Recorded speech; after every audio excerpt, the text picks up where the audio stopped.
বাহলুলকে নিয়েও। তো তাড়াতাড়ি তারা করছে কি, বাহলুলকে চটপট ধরে এনে দোতলায় উঠাইতে, দোতলা অনেক উঁচা, এই ছোট দোতলা না, আমগো মতো 10 ফিটটা দোতলা না, 10 ফুটে 20 ফুটের দোতলা না। দেখেন না ব্রিটিশ আমলের দোতলা কয় তালা?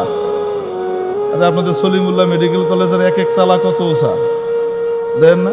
ঢাকা মেডিকেলের এক এক তালা 3 তালা উঁচা, ঠিক কি ঠিক না? এই আমলের দোতলা না। তো ওই আমলে তো দোতলা মানে বিশাল উঁচু, রাজা বাদশার বাড়ি। বলতে চট করে নিয়ে আসো।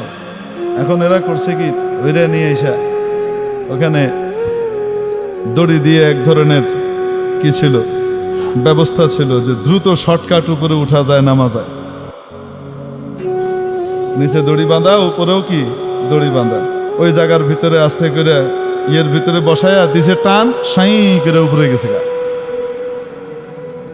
তো যাওয়ার পরে এখন খলিফা হারুনুর রশিদ জিজ্ঞেস করে, আচ্ছা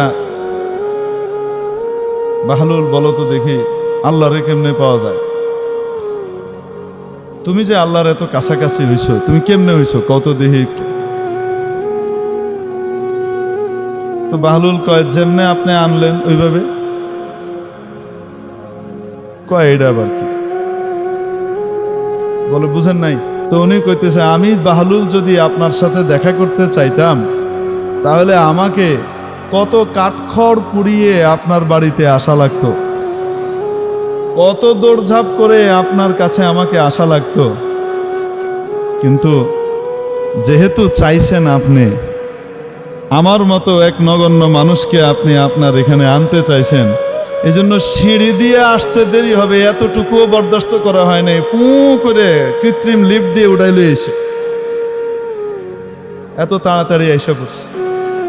মেরে মোহতারাম দোস্ত, আজিজ ও বুজুর্গ আমার, এই কথা বলার উদ্দেশ্য হলো এই যে আল্লাহ তাবারাকা ওয়া তাআলা যদি নিজে দয়া করে আমাদেরকে তার ঘরে আসার জন্য নির্বাচিত করে না ডাকতেন, আমি আপনি আসতে পারতাম।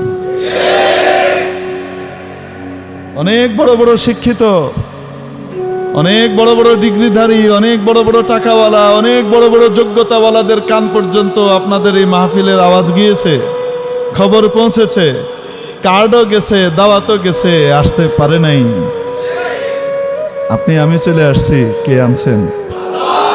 কে আনছেন? মাওলা যে আমাকে আপনাকে দয়া করে ডেকে নিয়ে আসলেন, শুকর আদায় করব কিনা?